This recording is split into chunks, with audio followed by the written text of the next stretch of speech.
and welcome to episode 19 of Web Visions. I can't believe that 19 episodes. I'm Shlomo. This is my co-host Vic. Hi, Vic. How are you? Hi.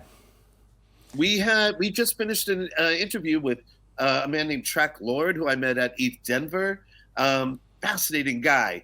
He has a company called Quorum One. That's Quorum.1. We're going to talk about it where it's kind of a group that is dealing with the future of work.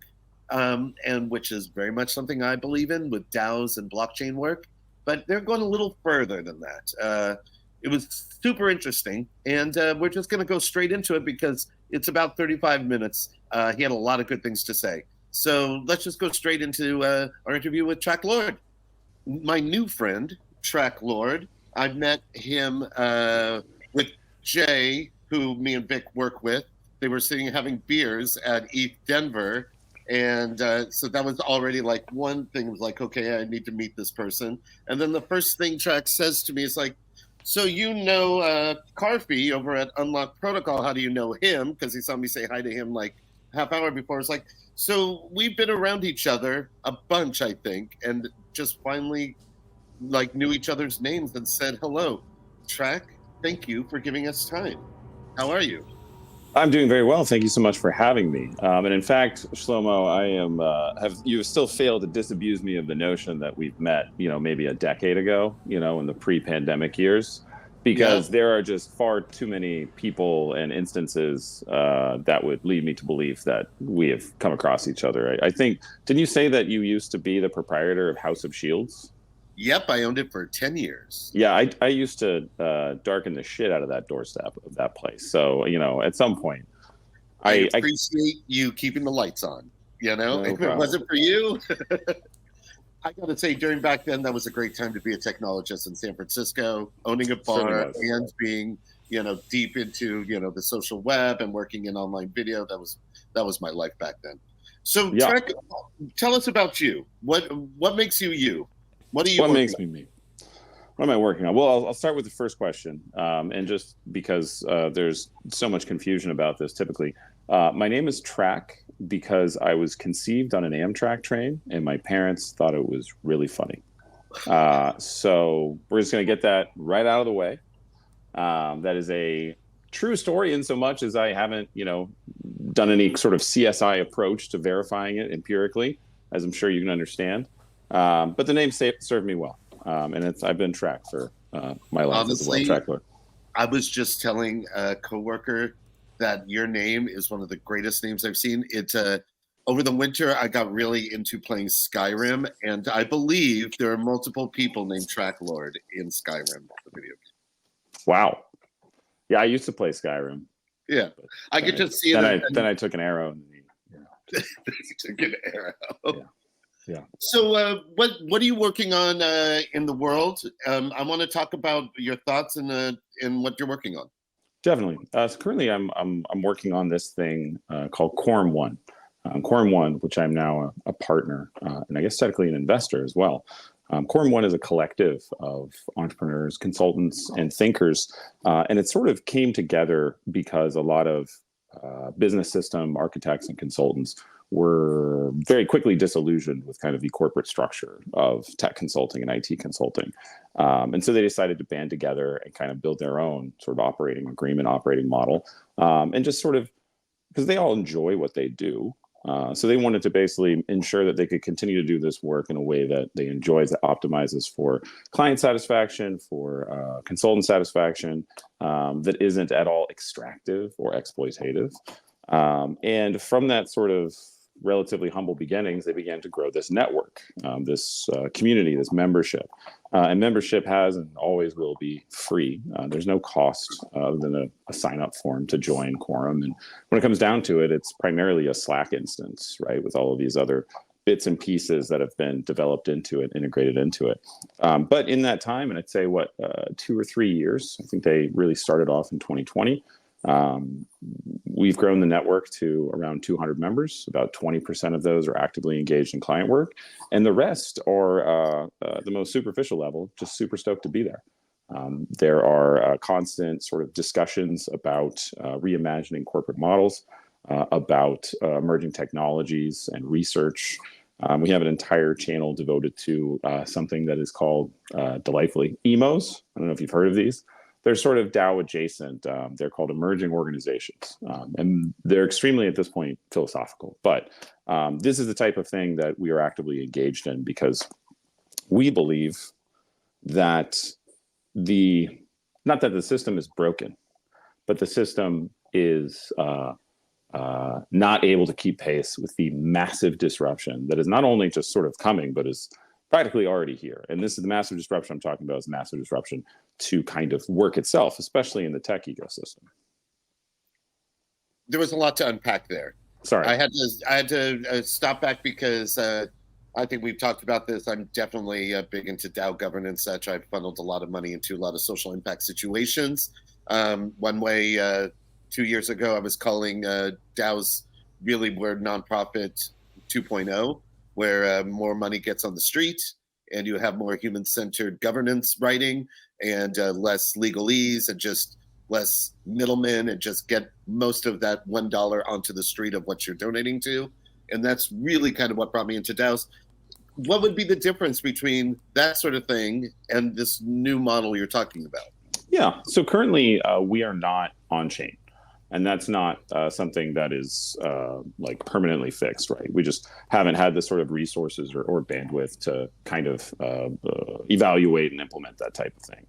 Wait, but are you saying on chain helps correct my situation? Because no. I'm saying it's my understanding that most of DAOs are somehow, like linked to the blockchain in terms of like governance or sure.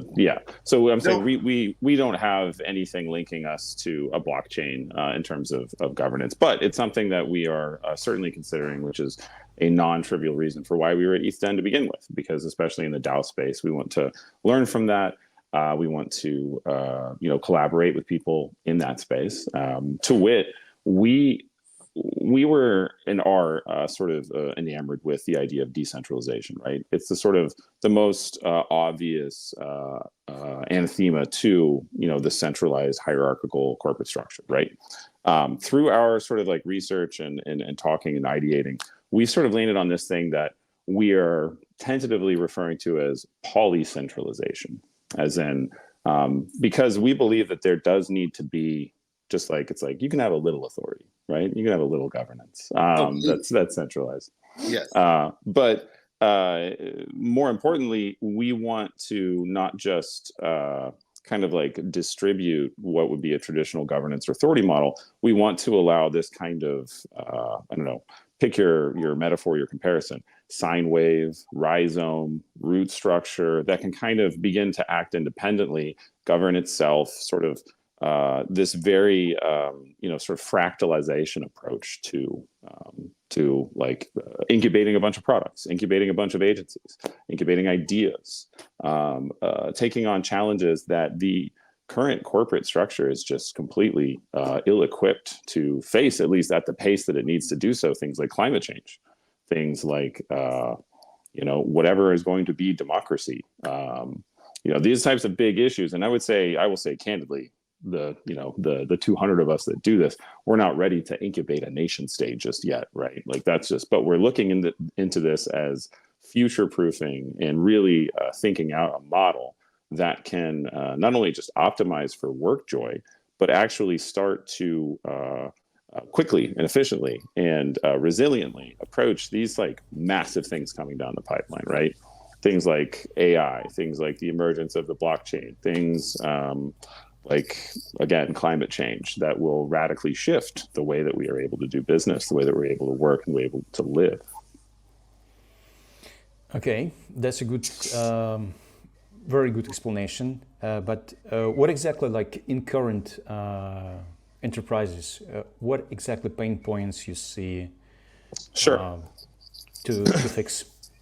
So, and this is another thing, is like all of us try to stray away from the idea that the corporate structure is broken, right? Because I don't think it's broken, because it's working more or less exactly as intended to, right? But it's in the same way that a horse and buggy is not broken, right? It's just, it can still do what you need it to do. It just does it very, very slowly or very, very ponderously.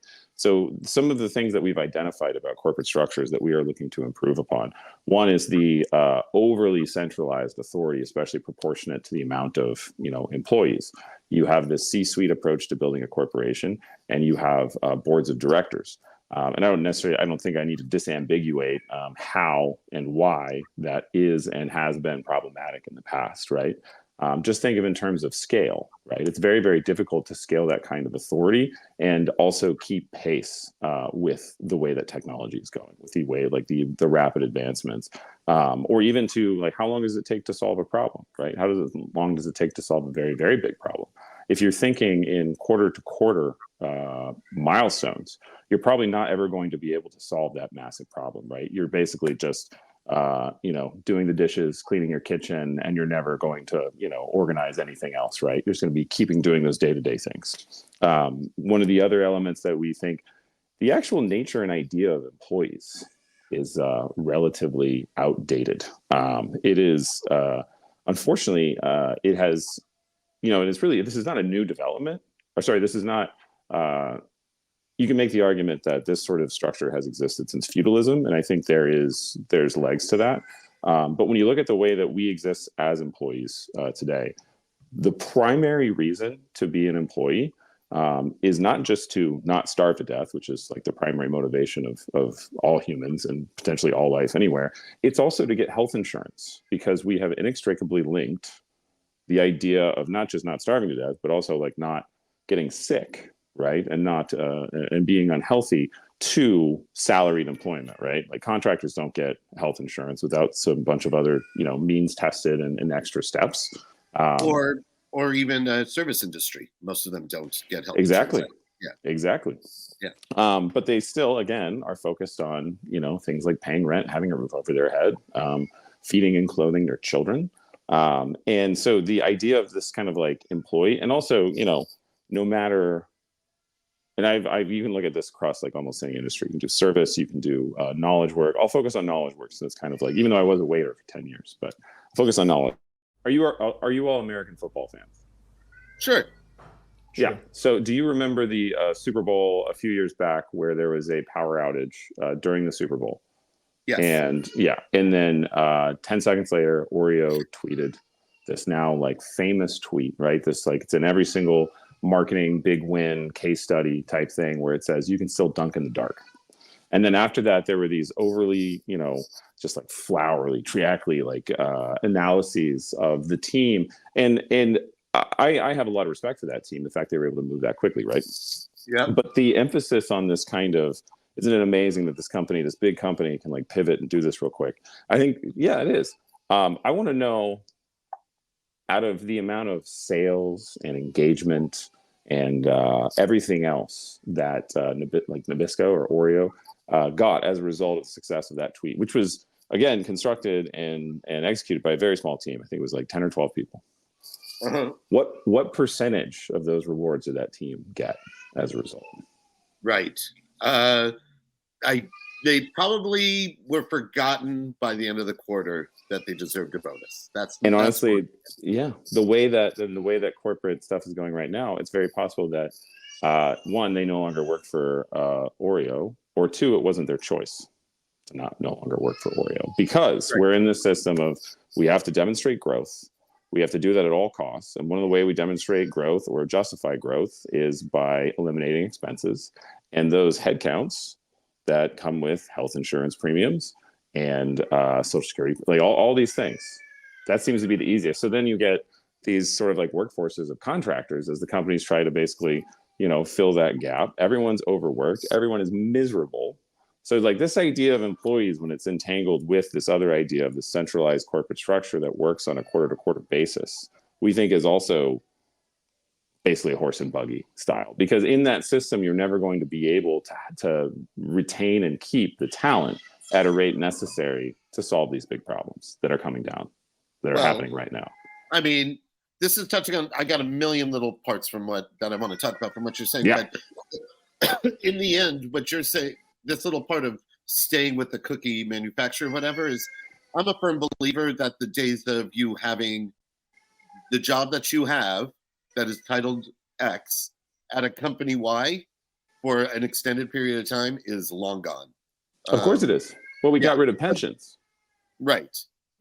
So there's none of that is, so then how do you get to, a place where these mega corporations, I guess it's starting to talk about B Corps, right? Isn't that what those are, where those corporations that funnel money back into their communities and do a lot of carbon offsets? That's a B Corp, right? I mean, I think there are so many different approaches than the one that it seems that we've all resigned ourselves to is like the de facto approach. I think the other problem is that when you're talking about new companies coming in and providing like competing products, competing services, competing employee benefits, right? Those new enterprises, outside of basically anything that's happening in the ETH or blockchain space, are still playing this game. They're going to the institutional wealth first, like it's in their network, and they're saying, hey, we have this great idea. That's great. They hire a few employees, right? And they say, hey, we got to work our asses off for the next 6 months so we can get to the next round, right? And then everything's going very, very well. I'm not saying this happens 100% of the time, but everything's going very well. They're innovating. They've got developers, they've got users, they've got customers. They hit Series C or Series D, and they hit the like highest echelon of traditional finance. And then those guys, let's be honest, they're probably guys. Those guys are like, hey, this is all really cool, but this one part of what you're doing has basically never made any money. So if you want our money, you need to stop doing that and focus on this. And they say, okay, fine, let's do that. And so they start doing that. If this goes well, then there is some sort of exit. There's an acquisition, there's an IPO. And the employees that have been there the long term, that have been essentially, like not wasting, but basically grinding out the best years of their life, trying to make this thing happen, right? Yeah. IPO happens, and it's kind of like, here are your, just so you know, if you want to do anything with all these ISOs that you've earned over the past like 5 to 7 years, you need to, I don't know, you got like 100,000 in capital that you can use to buy them? No. Okay, well, you can sell them to us. Exactly. And buy the rest of them with like, we'll do the math for you. Cool. By the way, you're going to get a letter from the IRS saying that you owe taxes based on the income that we sold those ISOs so that you could keep the other things because you were, you see, this is absurd, right? I mean, there's a reason why I've moved into DAOs, crypto. There you go. It's but literally, even then, as I call it, it's my positive nihilism that allows me to look at the structures you're talking about and say, I don't have to live those structures. Exactly. And, and that is a sentiment that is going to multiply exponentially before we know it. And then these companies that rely on this kind of constant, talent, especially in the knowledge workers, we're talking about like software engineers or like hardware engineers or even basically like someone that's like in marketing or business development or product management, like something like that, where most of your day is kind of writing and analyzing and making decisions based on whatever game theory matrix that you've developed. Those people are going to opt out so quickly. The vast majority of the ones that stay, right, they're going to be fine, right? They're going to hit director level at some big company. They're going to invest for the rest of their lives, having secured their spot in this game. That's fine. Everyone else that doesn't make that, what are they doing? Because they're certainly not trying to go and repeat this process at a different company, right? Or at least not the dystopian novel. You know what I mean? Like, exactly what they're going to be living. Yeah. Well, I look at it as not necessarily a dystopia, right? This is an opportunity. Because if you have this giant kind of exodus of talent and knowledge and enthusiasm and passion, and enthusiasm, by the way, which was never, ever appreciated, most likely, by their employers, right? Regardless of what they say. How do you take that, that group and basically activate them and put this talent towards solving these problems, put these talents towards figuring out how we as humans are going to manage AI responsibly, right? How are we going to figure out new forms of wealth distribution, maybe even property distribution. And don't worry, I'm not talking about, like socialism and communism. I'm talking about a new business operating system. And that's essentially what Quorum is trying to affect. And to wit, we are about to kick off. And the way we see it is like, this is an invitation for, whether it's nihilism, whether it's disillusionment, whether it's a passion and enthusiasm for being sort of on that vanguard of making work a better place, right? Making, embracing the virtualized future of work and realizing that there are other worlds than the ones that have been presented to us as singular, as this is your only option. Inviting those types of people to join this initiative, while also generating new products, new ideas, new things that can create wealth streams in a way that through things like fractional IP ownership can actually benefit everyone that's involved, right? And we're working with some of the people that are already on the forefront of this in terms of business models and scoping it out. Like, I can't tell you, maybe I'm a bit of a masochist, but I've very much been enjoying hitting all of these seemingly like deal breakers or hard stops in sort of like the legal and the financial compliance, because honestly, what we want to do is say, hey, if you get on board this, we'd like to pay you this amount of money over the next, indefinite timeline, because we're really happy and we're grateful. And you would be, I don't know, maybe you wouldn't be surprised because you said you're nihilistic, how difficult that is to do. Right. No, I mean, I'm positive that way, though. Like, I'm a firm believer in a lot of things you've been bringing up today is basically people really started intentionalizing it in various parts of their lives during lockdown. I believe part of society, how it is right now, wants you to be spinning mentally like in a habit trail, like a gerbil spinning in a wheel. And when you get a moment to not spin, and you could really think about your moments, that's when all of a sudden things like DAOs, crypto, future of work, why am I doing this? Where's my personal meaning when you have to work anyway? We have to work. Yeah. That's not something we're trying not to do in this room, but doesn't mean my moments can't be more intentional. And by intention, understanding who this corporate structure is and what my place in it is, and maybe I should move on. That's why I like working with Vic. He lets me do what I want, almost. I know for a fact from conversations with Jay that is untrue.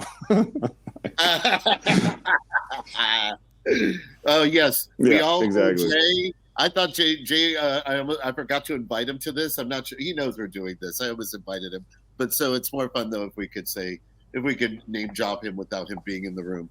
Vic, what do you think about all of this? One thing I'm not hearing about what I need work to change is in the corporate structure. I like less meetings, and corporate triples down on filling in the day with too much meetings.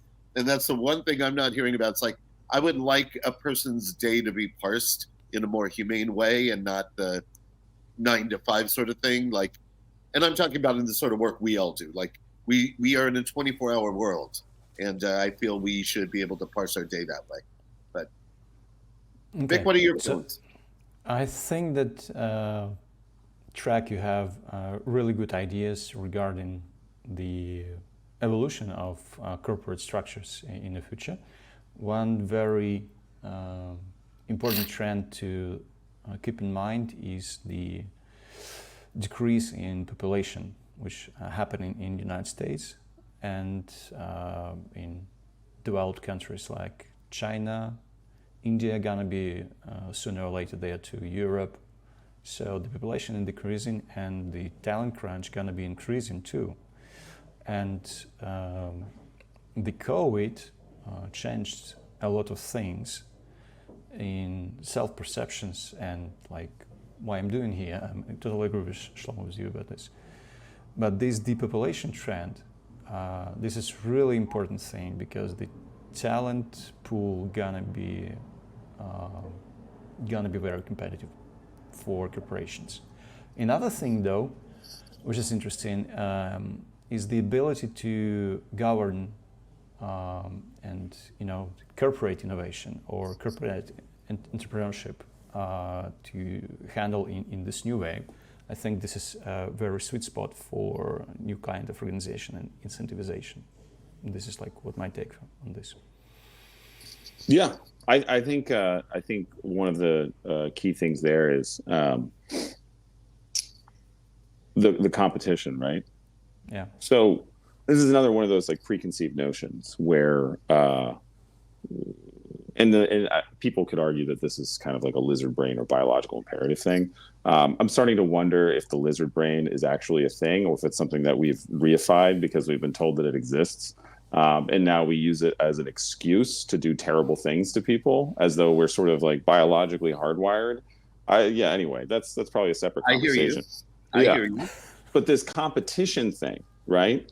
This whole, this sort of upward trajectory where you have to be better than everyone else, right? That is a problem. And it's a problem inside of corporations. It's a problem in people who are looking for jobs. It's a problem for people that want to incubate ideas. This idea that only one can win. I was just having this conversation yesterday with a couple of my other partners. Can you name a post like Series B tech company or software company that doesn't allege, claim, or establish itself or market itself as a platform? No, that's the job. Like we all know this for the last 25 years is you can be a tool, but if you're growing, you have to be the platform. You have to be a platform. You can't just be the best tool. Right. You cannot make the greatest widget. You actually now have to be the platform for widgets. You can in the Silicon Valley way. You can be the greatest widget, but Shlomo, you can't return value to shareholders that way. Right. So everyone's a platform, right? Yeah, we have one CRM, we have one basically business video provider, we have one communications provider, we have one payments provider, right? Mm-hmm. How is everyone a platform if there are so clearly leaders in every single category, just like well above everyone? We have one search engine, right? Yeah. You're talking about like brain drain and competition, and it's kind of like, doesn't it feel like everyone else who hasn't already won is sort of just running on this hamster wheel without knowing it? Right. Like, what are we doing? I immediately think about Instant Pot.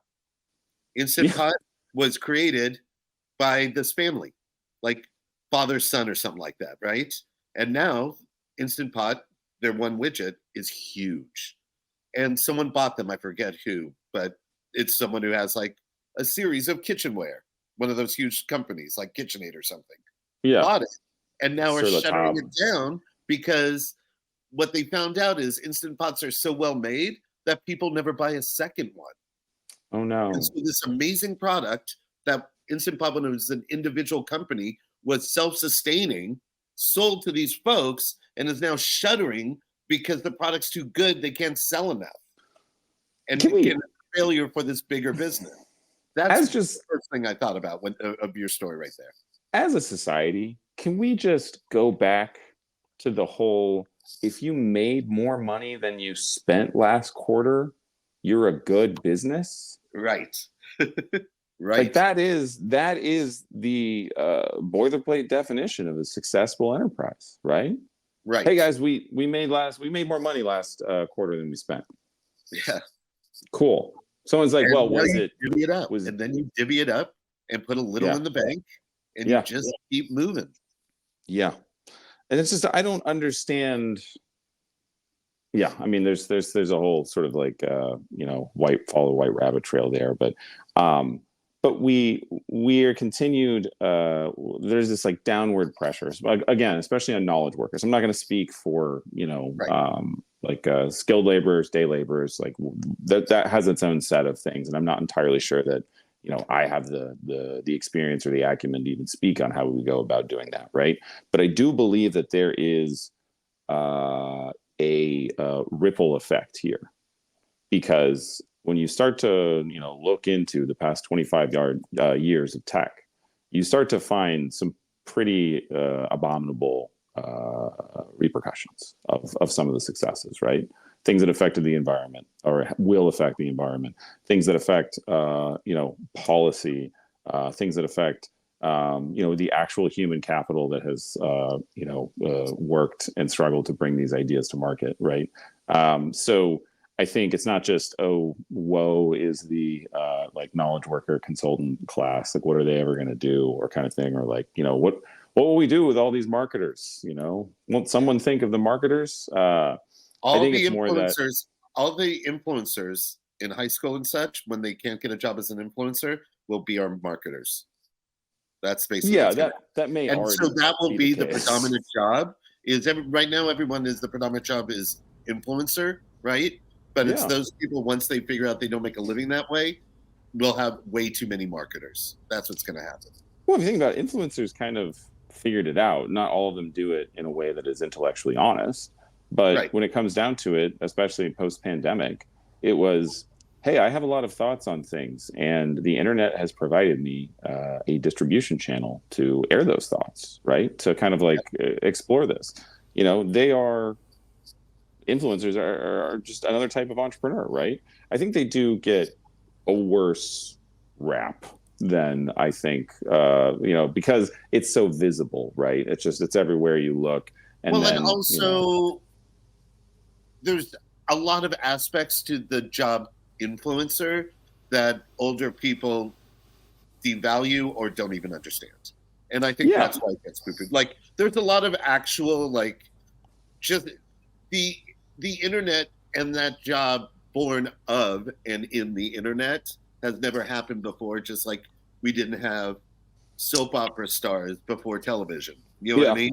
Although I will say that the comparisons of a certain YouTube influencer doing things like, here's $10,000 to I don't know, drive this car really fast, or is pretty close to the whole late 1800s hunting humans for sport. It's a very similar sentiment. It's basically here's it's this weird wholesome bum fighting. I don't get it at all. And people are like, look at all this, they're returning value. I'm like, no, they're basically making it rain on poor people so that they dance for them. The whole thing of having young influencers handing out money and food and cars to poor older people is a meme, and people effing eat it up. They do, and it's just so strange to me.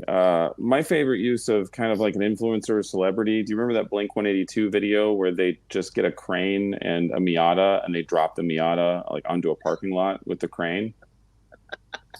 It's not like the song was about destroying cars. They just thought it would be really funny. And that's the sort of approach to kind of these corporate rewards that I'd rather see. Is just we don't need this Miata, but we're going to make a funny video of it and drop it on the ground. I think Trak, you're heading up to it. Give us some links. Give us some links that people can look you up. Sure. Where are you gonna find me? I don't know. I long ago, most of my social medias have cobwebs on it because I got tired of worrying about my information being weaponized against me. But that we will talk about next time. Oh, I'm going to be on next time. That's awesome. That's better than most of the job interviews that I have. So you can find me at Trak Lord. I'm pretty much, all of the socials. Again, no promises that is regularly updated, but feel free to DM me if you enjoy what you've heard. If you want to learn more about Quorum, you can go to quorum.one, and that is ONE, not the number. So QUORUM.ONE. And if you go to that web address /join, you can just come say hi, see what's up, have some conversations. I am definitely going to do that. We would love to have you, and you as well, Vic. And tell Jay that if you two do it, he has to do it too. Absolutely. Perfect. Well, then it'll be like work, because I see these people all the time. Vic, tell our LinkedIn and YouTube people what they should do. Click and subscribe. See, that's his favorite part of the thing. Thank you, Trak. Exactly. Thank you, Vic. This is episode what? 19, I think it's 19 in the can. 19. Crazy. Trak with episode 19. We'll see you all number, next week. What? It's my favorite number, 19. Yeah. This was all kismet. It was made to happen. Simulation's getting lazy. Exactly. All right. See you all next week. Thank you. See y'all. Bye.